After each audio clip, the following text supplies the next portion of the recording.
महात्मा उपासक डॉक्टर सोहनराज तातेड़ पुनरुत्थान और आत्मविज्ञान के बाद अब ला रहे हैं सनातन सत्य, जैसी दृष्टि वैसी सृष्टि, कुदरत, कुदरती रचना एवं कुदरत के कानून से शाश्वत सुख की प्राप्ति। लॉगिन करें www.drsohanrajtated.com, YouTube channel doctor Sohanraj Tated, play store से डाउनलोड करें mobile app doctor Sohanraj Tated. ओम शांति प्रभो, जय शांति प्रभो, पार्श्वनाथ मीर प्रभो। ओम शांति प्रभो, जय शांति प्रभो, पार्श्वनाथ मीर प्रभो। ओम शांति प्रभो, जय शांति प्रभो, पार्श्वनाथ वीर प्रभु। ये मेरे भीतर विराजमान शुद्ध आत्मा भगवान, आप मुझे ऐसी शक्ति दो, जागृति दो कि मेरा राग द्वेष हर क्षण घटता रहे, मेरा संभाव बढ़ता रहे, मेरे मन में किसी के प्रति बुरे भाव नहीं आए, मैं किसी को दोषी नहीं देखूं और मेरे द्वारा किसी को दुख न हो, मैं किसी के प्रति अभिप्राय और ओपिनियन नहीं दूं।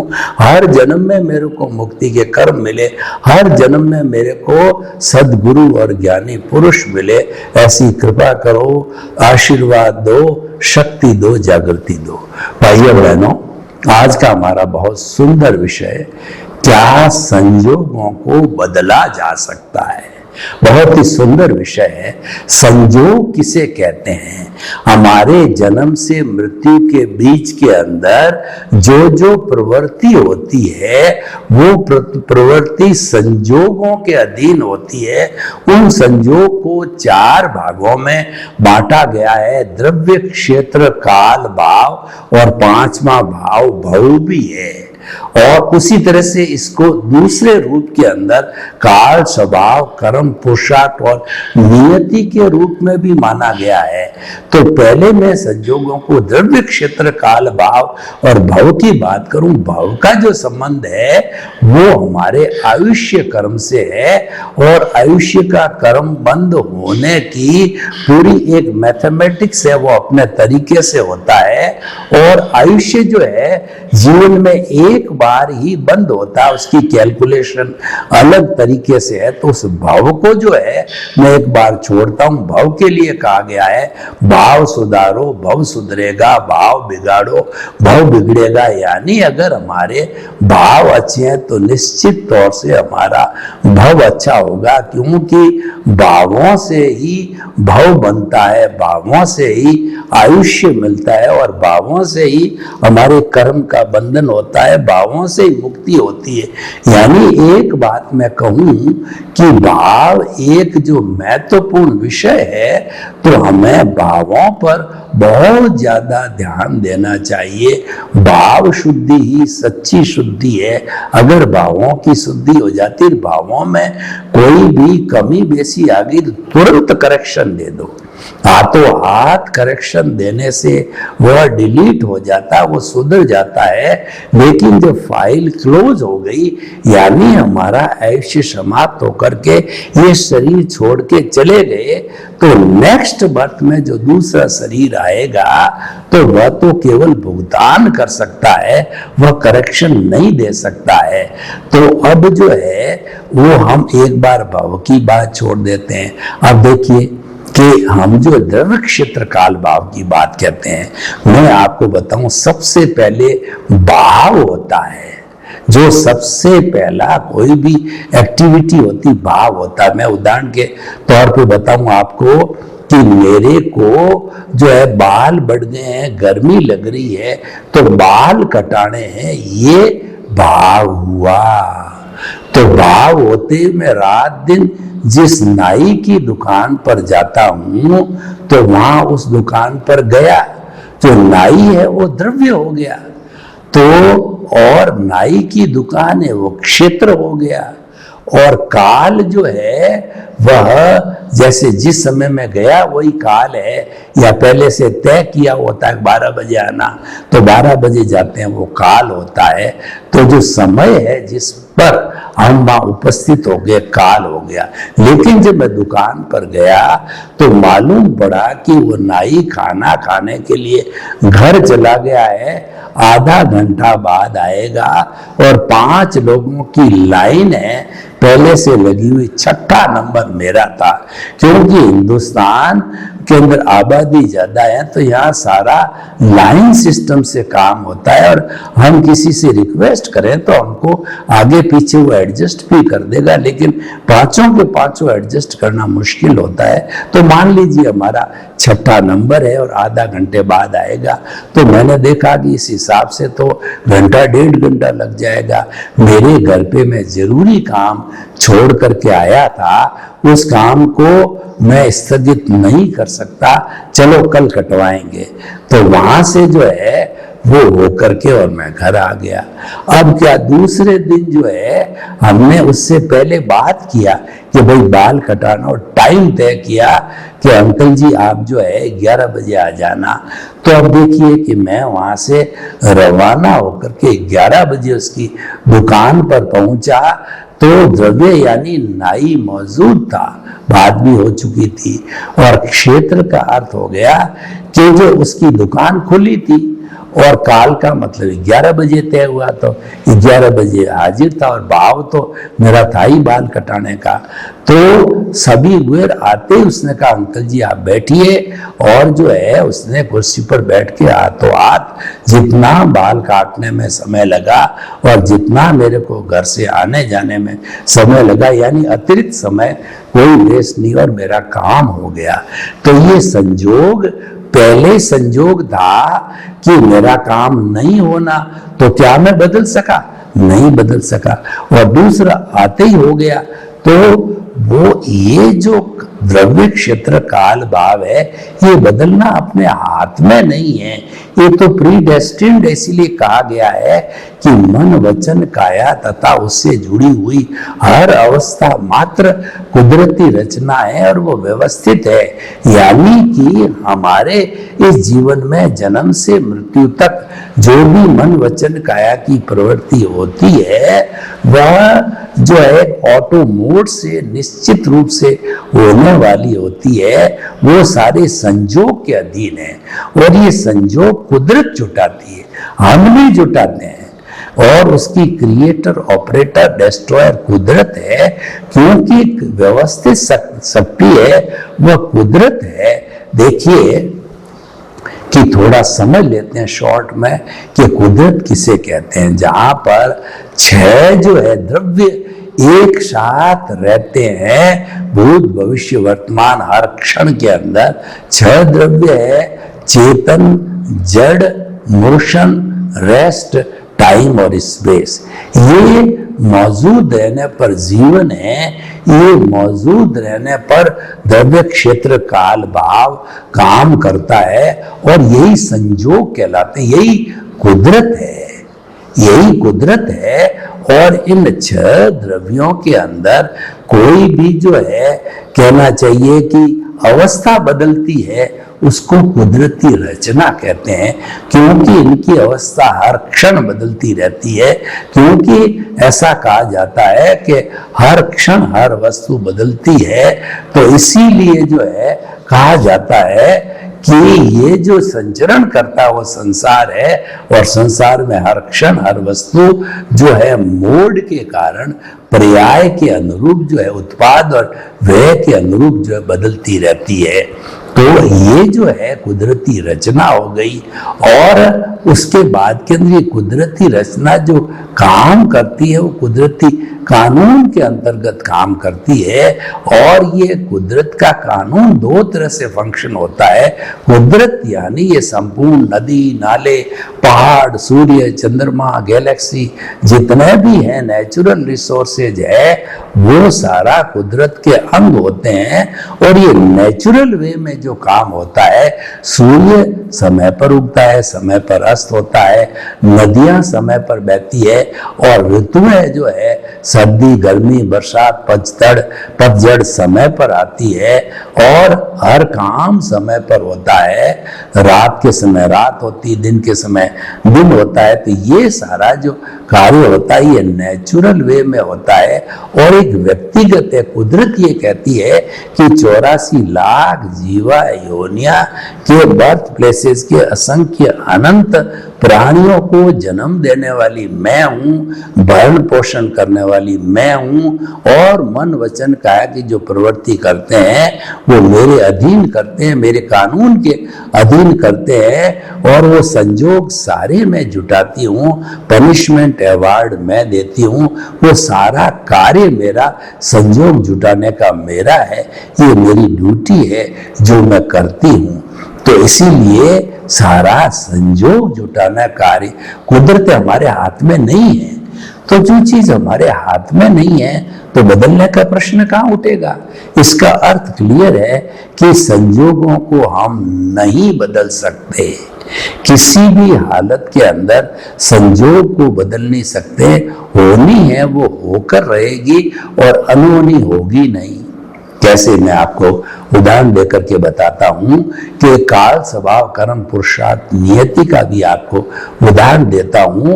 एक 10वीं क्लास का बच्चा है, काल का मतलब बोर्ड ये कहता है कि 10वीं की परीक्षा के लिए 14 साल की उम्र होनी चाहिए, 14 साल की उसकी उम्र है। काल स्वभाव का मतलब योग्यता, उसमें 10वीं के पढ़ने लिखने क्वेश्चन पेपर हल होने की योग्यता होनी चाहिए, स्वभाव हो गया। और पुरुषार्थ का मतलब पढ़ाई करना, वह बच्चा दिन रात खूब स्टूडियस से पढ़ाई करता है। काल स्वभाव और कर्म और उसके लक जो है कर्म है वो फेवर करते हैं, परसेंटेज अच्छी आती है टेस्ट में वगैरह, हाफ ईयरली में। तो काल स्वभाव कर्म पुरुषार्थ और नियति, अब देखिए नियति अपनी काम करती है और बड़ा इंपॉर्टेंट रोल अदा करती है कि उसको कल परीक्षा 10 बजे जो है 3 घंटे का पेपर देने जाना है, और रात को 110 डिग्री बुखार हो गया, वो बुखार में उबल रहा है, उसकी तो खड़े होने की भी श्रद्धा नहीं है, और उसका पूरा दिमाग भी काम नहीं कर रहा है, तो वो परीक्षा देने नहीं जा सकता। और स्टूडियस फर्स्ट पोजीशन वाला व्यक्ति भी नहीं जा सका। तो क्या हुआ कि वो 10वीं क्लास के अंदर फेल हो गया, क्योंकि ये नियति जो है उसने रोका। बहुत बार ये होता है कि हम पुरुषार्थ करते हैं और सारी चीजें हमारे फेवर में होती है, काल स्वभाव कर्म पुरुषार्थ, लेकिन नियति को मंजूर नहीं होता है तो काम होता ही नहीं है। एक व्यक्ति देखिए कि एमएलए एमपी का जो है पर्चा भरता है और वो सब प्रयास करता, अच्छा व्यक्ति है, लोगों से कांटेक्ट करता है, लोगों के बीच में रहता है और पूरा कन्वेंसिंग करता है, पूरा पुरुषार्थ करता है, योग्यता भी है, व्यवहार भी अच्छा है और लोग उसको चाहते भी है, लेकिन नियति को मंजूर नहीं है। वो बार बार खड़ा होता है और हार जाता है। तो इसीलिए काल स्वभाव कर्म पुरुषार्थ और नियति जो है ये गाइडिंग फैक्टर्स है, ये संजोग है, इनको बदला नहीं जा सकता, ये हमारे हाथ में नहीं है। और ये प्री डेस्टिन्ड है, ये व्यवस्थित है, ये प्री प्लान्ड है। तो अब हमारे को संजोगों को नहीं बदला जा सकता, ये हमने प्रूव कर लिया, लेकिन संजोगों को नहीं बदल सकते तो क्या करना चाहिए। हमें उन संजोगों से जो कुदरती रचना घटित हो रही है, क्योंकि संजोग आते हैं और चले जाते हैं, अवस्था मात्र कुदरती रचना, स्थूल संजोग सूक्ष्म संजोग वाणी के संजोग सब पर है, पराधीन है। यह ज्ञान मेरे हृदय में संस्थापित रहे, कोई दक्को दकल करूं नहीं। यानी जितने भी संजोग है, स्थूल है सूक्ष्म है, ये सब पर है और ये पराधीन, इसका मतलब कुदरत के अधीन उसका संचालक है, उसकी क्रिएटर ऑपरेटर डिस्ट्रॉयर कुदरत है, कुदरती संचालन करती है, वो अपने आप नहीं आते हैं, तो वो किसी के हाथ में नहीं होते हैं, तो वह चले जाते हैं। तो हमको क्या करना, इसको कुदरती रचना हमने माना, तो कुदरती रचना को खाली देखते जाओ ज्ञाता दृष्टा बन करके। ये जो ज्ञाता दृष्टा का पॉइंट है, ये हमारा कहना चाहिए जंक्शन पॉइंट है, टर्निंग पॉइंट है, ये भीतर जाने का पॉइंट है, ये दृष्टि विज्ञान है। ये जैसी दृष्टि वैसी सृष्टि, यानी दृष्टि आर्ट ऑफ द विजन का पॉइंट है। तो इस पॉइंट के ऊपर हमको क्या करना है कि हमको मात्र देखते रहना है कि सोहन राज रूपी ये पुतला मन से क्या सोचता है, वचन से क्या बोलता है, काया से जीवन भर क्या काम करता है, उसको देखते रहो। और ये देखने का अर्थ क्या है कि हम जुदापन की जागृति करते हैं। शरीर अलग, आत्मा अलग। आत्मा तो अजर अमर अविनाशी है, और ये शरीर है, जड़ है, ये तो पिछले जन्म के कर्म के भुगतान के लिए मिला है। भुगतान पूरा, आयुष्य पूरा हो गया और इसको जला दिया जाएगा। भेद विज्ञान करते हैं, जुदापन की जागृति करते हैं कि ये जड़ है और ये चेतन है। ये जड़ कभी चेतन नहीं हो सकता, चेतन कभी जड़ नहीं हो सकता। दोनों अज्ञानता के कारण ये मिश्रित हुए। मिथ्या ज्ञान, मिथ्या दर्शन के कारण इसका मिश्रण हुआ। जब मिथ्या दर्शन, मिथ्या ज्ञान टूट जाएगा, टूटेगा कैसे? सम्यक ज्ञान, सम्यक दर्शन के जरिए, प्रतिरोधात्मक जरिए वो टूटेगा। तो टूट करके जब अलग हो जाएंगे, तब जो है वो ऑटोमेटिकली जो है अपने अपने स्वरूप में चले जाएंगे। तो हम जुदापन की जागृति करते हैं, भेद विज्ञान करते हैं, और ये हमारा मन वचन काया प्रकृति है।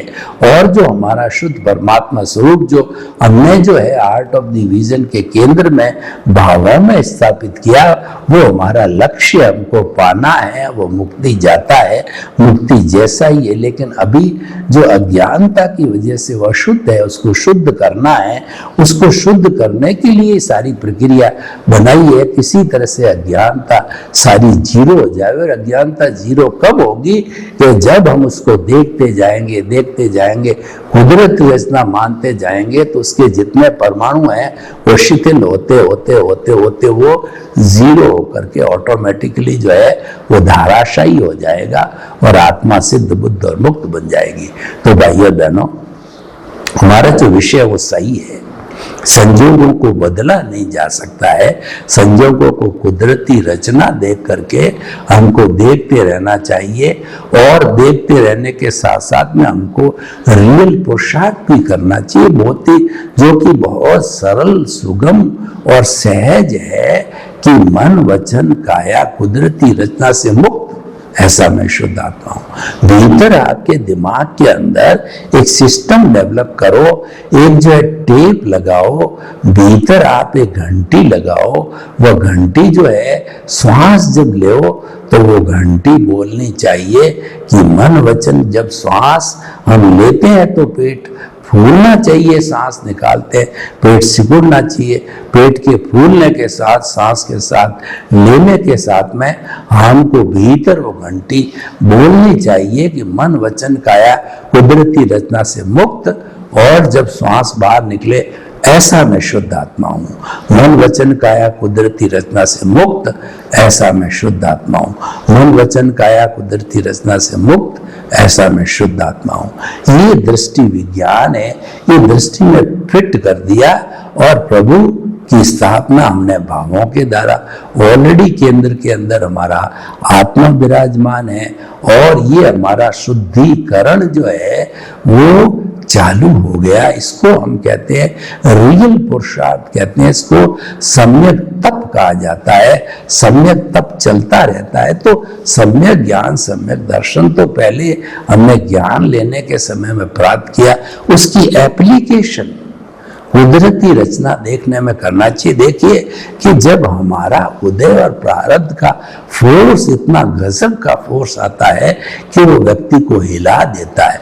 व्यक्ति कोई बड़ी बीमारी हो जाती है, असहनीय बीमारी हो जाती है, तो वो छटपटाता है और कहता है भगवान मुझे जल्दी से जल्दी उठा ले तो ठीक है, मैं जीना नहीं चाहता हूं। आदमी एकदम निराश हो जाता है, यानी कि वह जो है व्यक्ति को हिला देता है। जो हमारा उदय प्रारब्ध है वो व्यक्ति को हिला देता है। ऐसी स्थिति के अंदर जब हिलने की अवस्था आ जाती है तो हमको थोड़ा संतुलन बनाए रखना होता है, धीरज बनाए रखना होता है। और साईं बाबा कहा करते हैं कि श्रद्धा और सबूरी, श्रद्धा करो कि मन वचन काया कुदरती रचना से मुक्त, ऐसा मैं शुद्ध आत्मा हूं। इस जो है शाश्वत सत्य, सनातन सत्य बोलते हैं इसको, इस सनातन सत्य के अंदर विश्वास करो और धैर्य रखो। धैर्य जो है एक हमारा सम्यक तप है, क्योंकि कोई भी फल पकता है वो धैर्य के द्वारा पकता है। अभी का अभी आपने आम का पेड़ लगाया और अभी कभी आम मिल जाए संभव नहीं है, उसको 12 साल लगते हैं। तो धीरज रखना होता है। इस धैर्य को संभाव कहा जाता है, यानी कि जैसी भी स्थिति है आपकी, जो है तिरस्कार की है, या जो कहना चाहिए कि आपके जो है बुराई की है, तिरस्कार की है, तो ये जो है आपको जो है देखना चाहिए। तो उसके अंदर हम जो है संभाव की स्थिति रहे, उसके अंदर हम जो है प्रज्ञा चक्षु बन के रहे, उसके अंदर हम जो है वो हमारा कहना चाहिए स्थित प्रज्ञ बन के रहे। ये साधना है, ये सारी साधना सम्यक तप की साधना है। शब्द अलग अलग है, भाव सबका एक है कि ये तपस्या है, धैर्य एक तपस्या है। तो ये हम तपस्या करते हैं तो तपस्या से क्या होता है कि हमारा कर्म शरीर तपता है, अज्ञानता है वो कर्म शरीर तपता है। मैं आपको एक उदाहरण देना चाहता हूं। मेरे पास में 1 किलो दूध है, उस दूध को मुझे गर्म करना और सीधा स्टोव पे डाल दिया जाए तो दूध भी गया और स्टोव भी बंद हो गया, काम बढ़ गया, मेरा काम हुआ नहीं, नुकसान हो गया। अब मैंने एक भगोना लिया, उस भगोले में को दूध को डाल करके और अग्नि लगाई, तो उस अग्नि के ऊपर जो है भगोले को रखा, तो धीरे धीरे जब अग्नि दी गई तो दूध के जो परमाणुओं के भीतर जो है स्पेस था, टाइम स्पेस था, वो स्पेस हटता गया, बुलबुले उठते गए, जिसको टर्बुलेंस कहते हैं। तो उससे क्या हो गया कि पानी पानी उड़ना चालू हो गया, दूध दूध रह गया। तो उसी तरीके से जो है ये हमारी प्रोसेस होती है। कर्म शरीर में तपाया तो हमने भगोले को है, लेकिन तपा कौन? दूध तपा। इसलिए हम जितनी भी तपस्या की साधना करते हैं, भगवान ने भी तप के 12 भेद बताए। 6 बाहर के भेद है, 6 भीतर के भेद है। अनशन, उनोदरी, भिक्षाचरी, रस परित्याग, काय क्लेश और प्रतिसलीनता। ये बाहर के जो लर्नर्स है, जो लोग नए नए हैं, उनके लिए बताया। और जो लोग जो एक्सपीरियंस्ड हो चुके हैं उनके लिए प्रायश्चित, विनय, वैयाव्रत, स्वाध्याय, ध्यान और व्युत्सर्ग। कॉलेज और यूनिवर्सिटी के स्टूडेंट्स के लिए वह बताया गया। तो वो तुरंत फल देता है, वो जल्दी फल देता है। तो उसी तरीके से ये हमारा धैर्य है, वो तप है हमारा। और जो है कुदरती रचना देखना, ये तप है।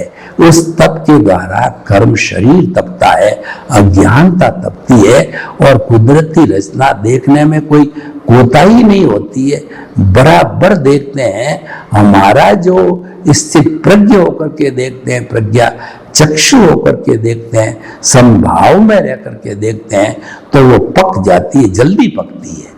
और वो पक करके और हमारा शुद्धिकरण करके और हमारी प्योर 24 कैरेट के सोना रूप में हमारा स्वरूप है, वह स्वरूप हमको जो प्राप्त हो जाता है। तो हमारा जो आज का विषय है कि क्या संयोगों को बदला जा सकता है। संयोगों को बदलना हमारे हाथ की बात नहीं है, उनको कुदरती रचना के रूप में हमको देखना चाहिए, ताकि हमारे पास में एक पुरुषार्थ का जो है वो समय मिल जाए। क्योंकि जीवन में पुरुषार्थ का अपना महत्व है। वो सत पुरुषार्थ, उसको सत बोलते हैं, उसको रियल पुरुषार्थ बोलते हैं।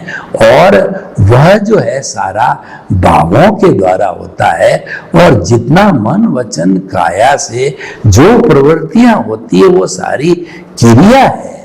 तो क्रिया का काम अलग है। क्रिया तो जो मन वचन काया की शुभ प्रवृत्ति क्रिया है वो तो पुण्य पाप से जुड़ा हुआ है। पुण्य पाप हमको अच्छी गति दे सकता है, मनुष्य गति या देव गति, लेकिन जो है वो हमारा जो शुद्ध भाव है, यानी जो भावों का जगत है, हमारा दृष्टि विज्ञान है, वो सीधा हमारा जो जिसको की मुक्ति को जाना है, जिसको पाना है, उसके साथ में जोड़े रखता है। जिसको हम कहते हैं कि शुद्ध भाव होते हैं, उसके अंदर जो पुण्य का बंध होता है वो तो मुक्ति के लायक सहायक होता है। क्योंकि दुनिया में पुण्य बिना कुछ नहीं होता है। पुण्य के बिना ये अंगुली भी नहीं हिल सकती है।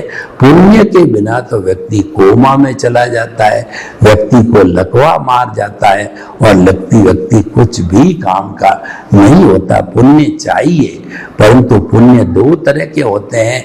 एक पुण्य तो हमको गति, अच्छी गति में भेजने वाले होते हैं, और एक पुण्य मोक्ष के लायक और सहायक होते हैं। तो जो हमको अच्छी गति में भेजने वाले होते हैं वो क्रिया से जुड़े हुए हैं, और जो मुक्ति में ले जाने वाले होते हैं, जो आत्मा से सीधा संपर्क कराते हैं, वो भावों से जुड़े हुए हैं।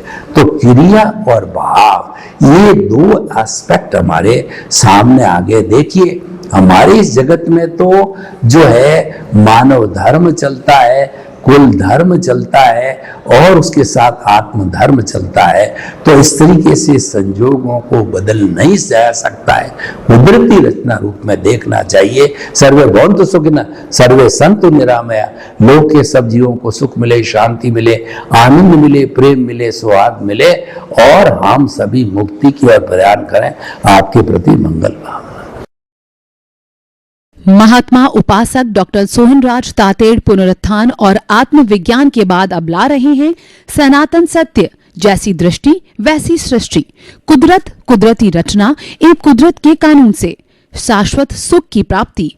लॉग इन करें www.drsohanrajtated.com, YouTube channel doctor Sohanraj Tated, play store से डाउनलोड करें mobile app doctor Sohanraj Tated.